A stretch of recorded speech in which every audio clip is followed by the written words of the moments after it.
In this video, we show how to replace cooling fan in a PowerEdge M7725.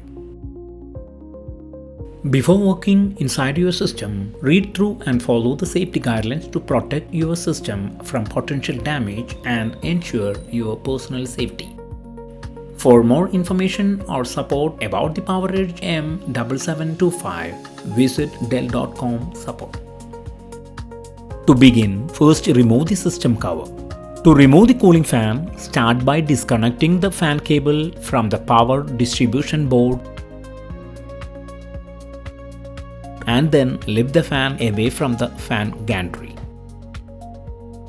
To install the cooling fan, align the fan with the fan gantry, lower it into place and reconnect the cable.